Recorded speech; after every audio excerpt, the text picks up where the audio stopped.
All right. Hello. Hello. Okay. Here we go. It does not matter when it happened. This is because he was alone and time had ceased to have any meaning for him. At first he had searched the rubble for other survivors, which kept him busy for a couple of years. Then he wandered across the continent in great vague quarterings. But the plane one day would not take off, and he knew he would never find anybody anyway. He was by then in his 40s, and a kind of sexual delirium overcame him. He searched out and pored over pictures of women preferring leggy, high-breasted types. They haunted his dreams. He masturbated incessantly with closed eyes, tears leaking from them and running down his filthy, bearded face. One day that phase ended for no reason, and he took up his wandering again on foot, north in the summer, south in the winter, on weed-grown US 1, with a haversack of pork and beans on his shoulders, usually taking, as he trudged, sometimes singing. It does not matter when it happened, this is because the visitors were eternal. Endless time stretched before them and behind, which mentions only two of the infinities of infinities that their lives included. Precisely when they arrived at a particular planetary system was to them the most trivial of irrelevancies. Eternity was theirs. Eventually they would have arrived at all of them. Yeah, arrived at all of them. They had won eternity in the only practical way, by outnumbering it. Each of the visitors was a billion lives, as you are a billion lives, the billion lives, that is, of yourselves. But yourselves have made the mistake of specializing. Some of them can only contract and relax, some can only strain urea from the blood, some can only load, carry, and unload oxygen, some can only transmit minute electrical pulses, and others can only manufacture chemicals in a desperate attempt to keep the impossible Rube Goldberg mechanism that you are from yeah that you are from breaking down. And they never succeed, and you always do. Perhaps before you break down, some of your specialized cells unite with somebody else's specialized cells and grow into another impossibly doomed contraption. The visitors were more sensibly arranged. Their billion lives were not cells, but small, unspecialized insect-like creatures linked by an electromagnetic field subtler, than the coarse grappling that hold you together. Each of the billion creatures that made up a visitor could live and carry tiny weights, could manipulate tiny power tools, could carry in small round black head, enough brain cells to feed, mate, breed, and work, and a few million more brain cells that were pooled into the field which made up the visitor's consciousness. When one of the insects died, there were no rights. It was matter-of-factly pulled to pieces and eaten by its neighboring insects while it was still fresh. It mattered no more to the visitors than the growing of your hair does to you, and the growing of your hair is touched only by the deaths of countless cells. Maybe on Mars, he shouted as he trudged. The haversack jolted his shoulder blade, and he arranged his strap without breaking a stride. Birds screamed and scattered in the dark pine forest as he roared at them. Well, why not? There must have been 10,000 up there. Easy progress, God damn it. That's progress, man. Never thought it'd come in my time. But you'd think they would have sent a ship back by now so a man wouldn't feel so all alone. You know better than that, man. You know goddamn good. Well, it happened up there too. We had northern hemisphere, they had southern hemisphere, so you know, goddamn good. And well, what happened up there, hemisphere, hemisema, demisphere, that was a good one. The best one he'd come across in years. He roared it out as he went stumping along. When he got tired of it, he roared, "You should have been in the old army, man. We didn't go in for this Liberty Unlimited crock in the old army. If you had marched in step with somebody else, you marched in step with somebody else, man. None of this crock about you marched out of step of 20 lashes from the sergeant for limiting your liberty." That was a good one too, but it made him a little uneasy. He tried to remember whether he had been in the army or had just heard about it. He realized in time that a storm was blowing up from his depths. Unless he headed it off, he would soon be sprawled on the broken concrete of US 1. Sobbing and beating his head with his fists, he went back hastily to Semisphere, Hemisphere, Hemisemis, Demisphere, roaring it at the scared, roaring at the scared birds as he trudged. There were 4 visitors aboard the ship when it entered the planetary system. One of them was left on a cold outer planet rich in metal outcrops to establish itself in a billion tiny shelters. build a billion tiny forges, and eventually in 1,000 years or a million, it made no difference, construct a spaceship fusion in two or more visitors for company and go visiting. The ship had been getting crowded as more and more information was acquired in its voyaging. It was necessary for the swarms to increase in size, breeding more insects to store the new facts. The three remaining visitors turned the prow of their ship toward an intermediate planet and made a brief, baffling stop there. It was uninhabited except for about 10,000 entities, far fewer than one would expect, and certainly not enough for an efficient first contact study. The visitors made for the next planet sunward after only the sketchiest observation. And yet that sketchy observation of the entities left them figuratively shaking their heads. Since the visitors had no genitals, they were in a sense without emotions. But you would have said a vague air of annoyance hung over the ship nevertheless.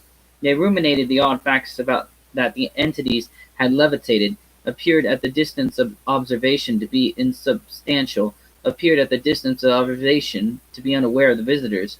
When you are 100-yard rippling black carpet, moving across a strange land, when the dwellers in this land soar aimlessly about you and above you, you expect to surprise, perhaps to frighten at first, and at least to provoke curiosity. You do not expect to be ignored.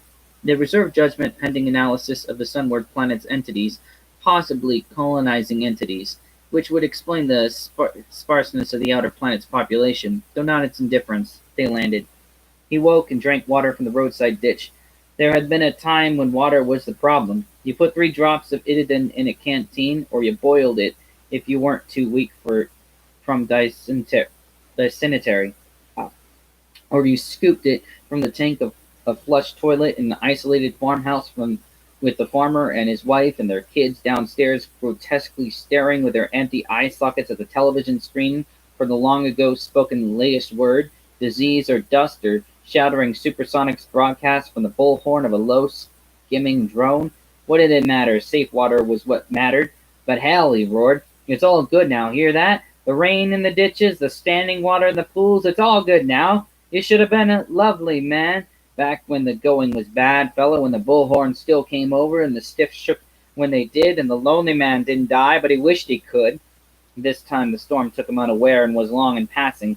His hands were ragged from flailing the broken concrete, and his eyes were so swollen with weeping that he could hardly see to shoulder his sack of cans.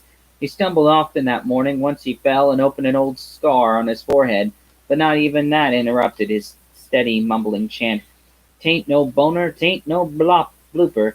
Corey's gin brings super stupor. We shall conquer, we will win. Back our boys with Corey's gin. Wasting time in war is sinful. Blackout fast with Corey's skinful." They landed. 5,000 insects of each life heaved on 50,000 wires to open the port and let down the landing ramp. While they heaved, a few hundred felt the pangs of death on them. They communicated the minute all they knew to blank-minded standby youngsters died and were eaten. Other hundreds stopped heaving briefly, gave birth, and resumed heaving. The 3 visitors swarmed down the ramp, 3 living black carpets. For maximum visibility, they arranged themselves in 3 thin black lines which advanced slowly over the rugged terrain. At the tip of each line, a few of the insects occasionally strayed too far from their connecting files and dropped out of the life field. These staggered in purposeless circles. Some blundered back into the field, some did not, and died, leaving a minute of hiatus in the life's memory, perhaps the shape of the full-stop symbol in the written language of a planet long ago visited, long ago dust. Normally, the thin line was not used for exploring any of the smoothest terrain. The fact that they took a small, calculated risk was a measure of the visitors' slightly irked curiosity. With 3 billion faceted eyes, the visitors saw immediately that this was no semi-deserted world, and that furthermore it was probably the world which had to colonize the puzzling outer planet. Entities were everywhere. The air was thick with them in some places. There were numerous artifacts, all in ruins.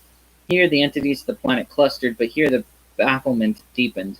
The artifacts were all decidedly material and ponderous, but the entities were insubstantial. Coarsely organized observers would not have perceived them consistently. They existed in a field similar to the organization field of visitors. Their bodies were constructs of wave trains rather than atoms. It was impossible to imagine them manipulating the materials of which the artifacts were composed, and as before, the visitors were ignored. Deliberately, they clustered themselves in 3 huge black balls, with the object of being as obstreperous as possible. and also to mobilize their field strength for a brute force attempt at communication with the annoying creatures. But this time their attitude approximated. We'll show these bastards. They didn't not after running up and down every spectrum of thought in which they could project. Their attempt at reception was more successful and completely horrifying. A few weak, attenuated messages did not come through to the visitors. They revealed the entities of the planet to be dull, whimpering cravens, whining evasively, bleeding with self-pity, though there were only two sexes among them, a situation which leads normally to a rather weak sex drive, as such things go in the cosmos. These wispy things vibrated with libidia, which it was quite impossible for them to discharge. The visitors, thoroughly repelled, were rippling back toward their ship when one signaled notice and hide. The three great black carpets abruptly vanished. That is, each insect found itself a cranny to disappear into, a pebble or leaf to be on the other side of. Some hope flared that the visit might be productive of a more pleasant contact than the last with those aimless, chittering cretins. The thing stumping across the terrain toward them was like and unlike the wave-train cretins. It had their conformation, but was material rather than undulatory in nature, a puzzle that could wait. It appeared to have no contact with the wave-train life form. They soared and darted about it as it approached, but it ignored them. It passed once through a group of three who happened to be on the ground in its way. Tentatively, the three visitors reached out into its mind. Their thoughts were comparatively clear and steady. When the figure had passed the visitors' chorus, agreed, and headed back to their ship. There was nothing there for them. Among other things they had drawn from the figure's mind was the location of a ruined library. A feeble-minded working party of 1,000,000 was dispatched to it. Back of the ship, they waited unhappily ruminating the creature's foreground thoughts. From Corey's gin you get the charge to tote that bale and lift that barge. That's progress, goddammit. You know better than that, man. Liberty unlimited for the lonely man, but it'd be nice to see that Mars ship land. Agreement. Despite all previous experience, it seems that a sentient race is capable of destroying itself. When the feeble-minded library detail returned and gratefully reunited itself with its parents' lives, they studied the magnetic tapes they had brought, reading them direct in the cans. They learned the name of the planet and the technical name of the wave train entities which had inherited it and which would shortly be its sole proprietors. The solid life forms, it seemed, had not been totally unaware of them, though there was some confusion. Far from the vaster section of the library denied that they existed at all, but in the cellular minds of the visitors, there could be no doubt that the creatures described in a neglected few of the library's lesser works were the ones they had encountered. Everything tallied. Their non-material quality, their curious reaction to light, and above all their dominant personality trait of remorse, repentance, furious regret. The technical term that the books gave to them was ghosts. The visitors worked ship, knowing that the taste of this world and its colony would soon be out of what passed for their collective mouths, rinsed clean by new experiences and better organized entities, but they had never left a solar system so gratefully or so fast. Okay, there you go.